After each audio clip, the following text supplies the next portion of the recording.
जून 2024 को पूछा गया ये क्वेश्चन है जो कि रिसर्च एप्टीट्यूड से जुड़ा हुआ है।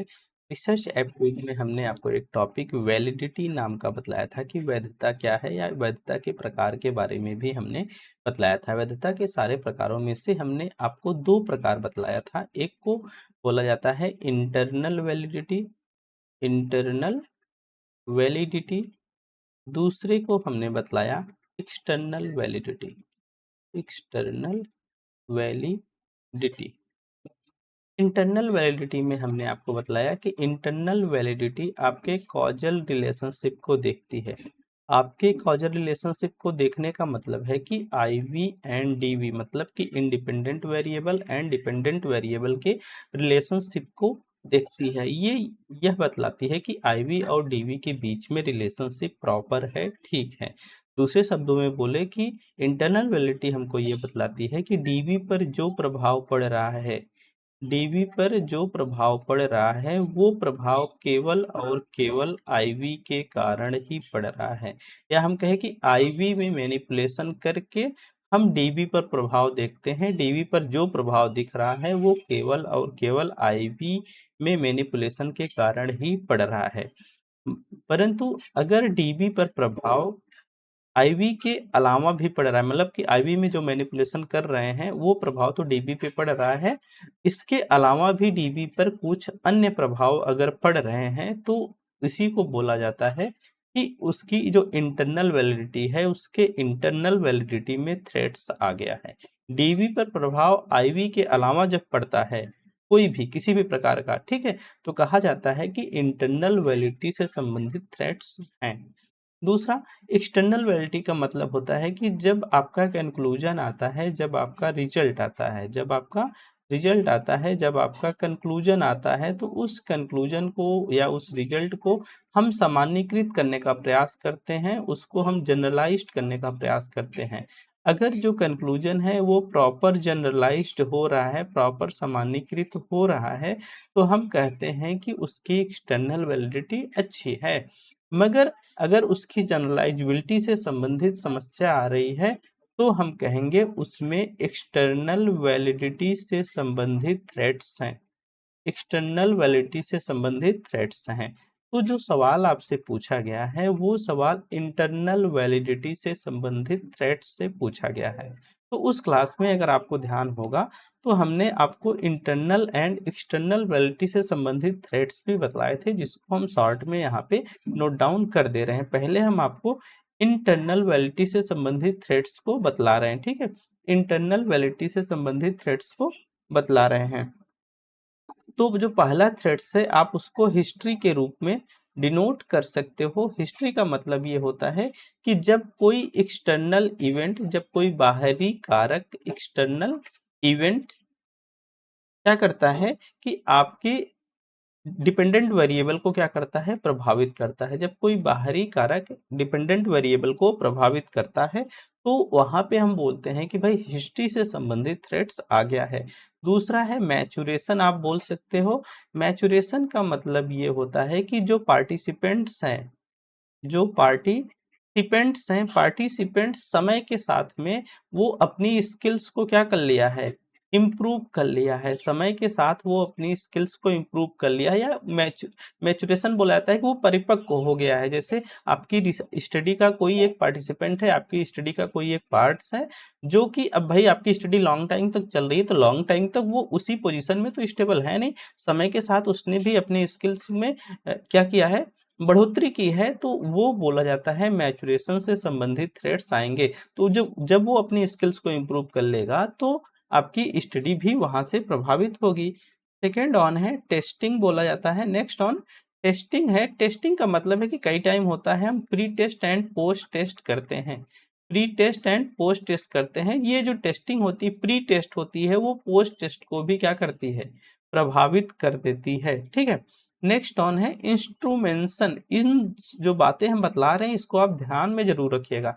इंस्ट्रूमेंशन, इंस्ट्रूमेंशन का मतलब होता है कि जो मेजरमेंट का जो टूल आप प्रयोग में ला रहे हो, जो टूल आप प्रयोग में ला रहे हैं डेटा कलेक्ट करने के लिए, हो सकता है किसी कारणवश जब वो टूल परिवर्तित कर दिया जाए, किसी कारण से वो आपको टूल बदलना पड़ जाए, तो उसमें बोला जाता है इंस्ट्रूमेंटेशन से संबंधित थ्रेड्स आ गया है। नेक्स्ट ऑन आप ले सकते हो सिलेक्शन बायसनेस। सिलेक्शन बायसनेस का मतलब है कि जो आप डेटा कलेक्ट कर रहे हो वो पक्षपात पूर्ण है। आप अपनी कन्वीनियंस, अपनी सुविधा के अनुसार डेटा को चूज कर ले रहे हो, ठीक है, तो सिलेक्शन बायसनेस इसको बोला जाता है। नेक्स्ट ऑन है एट्रिशन।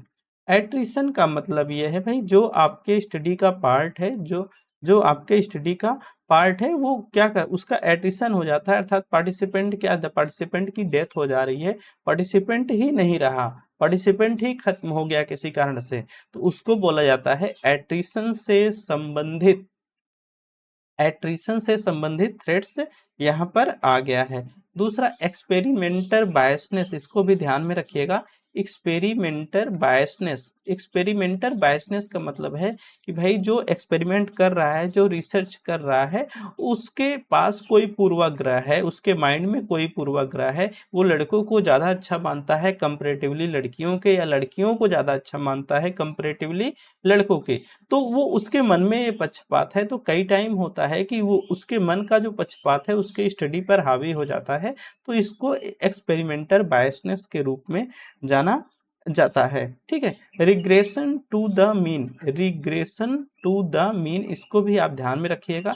ये भी एक प्रकार का क्या है, इंटरनल वैलिडिटी से संबंधित थ्रेट्स है। इस रिग्रेशन टू द मीन का कहने का मतलब है कि जैसे आप एक क्लास का टेस्ट लेते हो, उस क्लास के 10 बच्चे जो हैं क्या करते हैं, वो औसत से बहुत कम नंबर पाते हैं, तो ऐसी संभावना रहती है कि जब अगला टेस्ट होगा तो ये जो 10 बच्चे हैं पहले जो नंबर पाए हैं उससे अधिक नंबर गेन करेंगे, उससे अधिक नंबर गेन करेंगे। जब उससे वो अधिक नंबर गेन करते हैं, जो मीन से अभी इनकी दूरी, मीन से अभी इनकी दूरी इतनी है, जब नेक्स्ट टेस्ट होगा तो उससे ज़्यादा नंबर गेन करेंगे, तो इनकी जो दूरी है ये, मतलब कि पहले तो मीन से इतना दूर थे, मीन से इतना दूर थे, अब वो मीन से इनकी दूरी घट गई, इसी को बोला जाता है रिग्रेशन टू द मीन। तो ये जितनी बातें हमने आपको बतलाई है, इतनी बातें यहाँ से ध्यान में रखिएगा। नेक्स्ट ऑन एक्सटर्नल वैलिडिटी से संबंधित हम आपको थ्रेड्स बतला देते हैं, इसको भी आप नोट डाउन कर लीजिए। पहला तो यही भाई सैंपल का कैरेक्टरिस्टिक्स, सैंपल का कैरेक्टरिस्टिक, सैंपल के कैरेक्टरिस्टिक से मतलब ये है कि sample, sample does not represent, broadly कह सकते हो, sample does not represent broadly, मतलब कि जो आपने सैंपल कलेक्ट किया है वो आपके पॉपुलेशन को ब्रॉडली क्या कर रहा है, रिप्रेजेंट नहीं कर रहा है, बृहद स्तर पर उसको रिप्रेजेंट नहीं कर रहा है, इसके कारण भी आपको जनरलाइजेबिलिटी से संबंधित थ्रेड्स मिल जाते हैं। नेक्स्ट ऑन है सेटिंग इफेक्ट। सेटिंग इफेक्ट का मतलब है कि जो आपका रिजल्ट है, सेटिंग इफेक्ट, जो आपका रिजल्ट है, जो आपका कंक्लूजन है, वो अदर इन्वायरमेंट में, वो अदर इन्वायरमेंट में सामान्यीकृत नहीं हो पा रहा है, ठीक है। नेक्स्ट ऑन है टाइम इफेक्ट। टाइम इफेक्ट कहने का मतलब है कि 2010 में जो स्टडी हुई है, अब वो 2025 में सेम टू सेम नहीं रह गई, उसको सामान्यीकृत नहीं किया जा सकता है, उसको सामान्यीकरण का मतलब है कि गलत परिणाम आ रहे हैं। नेक्स्ट ऑन है प्लेसिबो इफेक्ट, बोला जाता है इसको, क्या बोला जाता है, प्लेसिबो इफेक्ट। प्लेसिबो इफेक्ट एक प्रकार की मनोवैज्ञानिक घटना होती है। प्लेसिबो इफेक्ट क्या है, एक प्रकार का साइकोलॉजिकल फिनोमिना होता है, ये ऐसे भी पूछा जा सकता है, ठीक है। तो प्लेसिबो इफेक्ट क्या है, एक प्रकार की साइकोलॉजिकल फिनोमिना होती है, जिस फिनोमिना में होता यह है कि जो पार्टिसिपेंट होता है या जो रोगी होता है, आप कह सकते हो कि उसको दवा से तो कोई फर्क नहीं पड़ रहा है, लेकिन दवा पर उसको इतना विश्वास है कि अगर मैं डॉक्टर के पास जाऊंगा तो ठीक हो जाऊंगा, तो इस विश्वास के कारण से वो ठीक हो रहा है, ना कि दवा के कारण से ठीक हो रहा है, इसको बोला जाता है प्लेसिबो इफेक्ट। दूसरा है हॉथॉर्न इफेक्ट, इसको बोला जाता है हॉथॉर्न इफेक्ट। हॉथॉर्न इफेक्ट का मतलब ये होता है कि जो आपका पार्टिसिपेंट्स है, पार्टिसिपेंट्स को पता हो जाता है कि उसको ऑब्जर्व किया जा रहा है, पार्टिसिपेंट को पता हो जाता है कि उसको ऑब्जर्व किया जा रहा है। जब उसको पता है कि उसको ऑब्जर्व किया जा रहा है तो वो अपने व्यवहार को बदल देता है, वो अपने व्यवहार को बदल देता है, अर्थात अपना व्यवहार अच्छा कर लेता है या जैसी जरूरत होती है वैसा व्यवहार करने लगता है। तो ये है आपका हॉथॉर्न इफेक्ट। एक्चुअल में वो अपने व्यवहार को नहीं बदला है, व्यवहार को तो इसलिए बदला है क्योंकि उसको पता है कि उसकी निगरानी की जा रही है। ठीक है, तो इसको बोलते हैं हॉथॉर्न इफेक्ट। और इसमें भी होता है सिलेक्शन बायसनेस। सिलेक्शन बायसनेस का मतलब है कि जो डेटा है वो नॉन रैंडमली सिलेक्ट कर लिया गया है। डेटा है जो नॉन रैंडमली सेलेक्ट कर लिया गया है। जब डाटा नॉन रैंडमली सेलेक्ट किया जाएगा तो उसमें पक्षपात होने की पूरी संभावनाएं रहेंगी, और जब पक्षपात होगी तो जनरलाइज कंक्लूजन जो होगा उसका सामान्यीकरण में प्रॉब्लम आएगी, या जिस रूप में उसका सामान्यीकरण होना चाहिए उस रूप में नहीं हो पाएगा। तो ये तो बातें रही एक्सटर्नल एंड इंटरनल वैलिडिटी से संबंधित थ्रेड्स सी। अगर आप देख लेंगे तो आपका यहाँ से 2 नंबर कंफर्म हो सकता है। तो आइए हम आपको अब सवाल की तरफ लेके चलते हैं कि इसका राइट आंसर क्या है। अब आप बहुत अच्छे से समझ जाएंगे। ठीक है, देखिए यहाँ पे मैचुरेशन थ्रेड्स लिखा है, परिपक्वन खतरा। इसका मतलब क्या है कि जो आपका पार्टिसिपेंट है, जो आपका पार्टिसिपेंट है वो अपने स्किल्स को क्या कर ले रहा है, इम्प्रूव कर ले रहा है। जो आपका पार्टिसिपेंट्स है वो अपने स्किल्स को क्या कर ले रहा है, इम्प्रूव कर ले रहा है। तो पार्टिसिपेंट्स स्किल्स को इम्प्रूव कर ले रहा है, तो ये किस में दिया गया है, देखिए यहाँ पे लिखा है ऑकर्स बिकॉज द शॉर्ट और long term changes in participants because of psychological change like boredom fatigue etc. ठीक है, मतलब कि वो क्या कर रहा है कि अपने व्यवहार को क्या कर ले रहा है, समय के साथ चेंज कर ले रहा है, अपनी स्किल्स को इम्प्रूव कर ले रहा है। या भाई आपकी स्टडी का पार्ट होते हुए अब उसको बहुत बोरिंग महसूस हो रही है, बहुत थकान महसूस कर रहा है। तो जो उसका जो उस जिस रूप में उसको सिलेक्ट किया गया था अब वो उस रूप में नहीं रहा। ठीक है, नेक्स्ट ऑन है एट्रिशन थ्रेड्स। एट्रिशन थ्रेड्स का मतलब हमने आपको बतलाया कि जो पार्टिसिपेंट है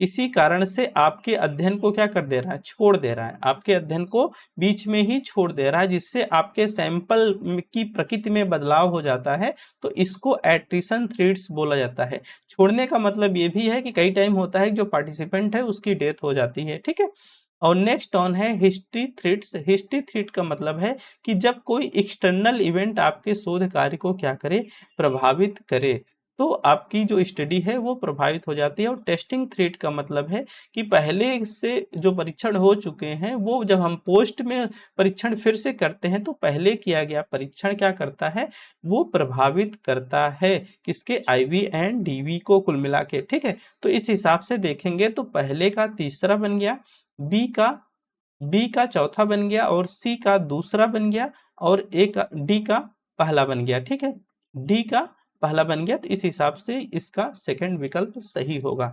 और ये जो शब्दावलियां दी गई हैं सवाल में आपको डिफरेंट डिफरेंट देखने को मिलेंगी, जो हम अभी आपको लिख कर पढ़ाए हैं यही सारी चीजें लिख के आएंगी। इसी से इसका मतलब होता है आपको इसको समझना है और ध्यान में रखना है। आप इसको अपनी कॉपी में नोट कर लीजिए, 2-4 बार इसको रिवाइज कर लीजिएगा, आराम से आप ऐसे क्वेश्चंस को टेकल कर जाओगे।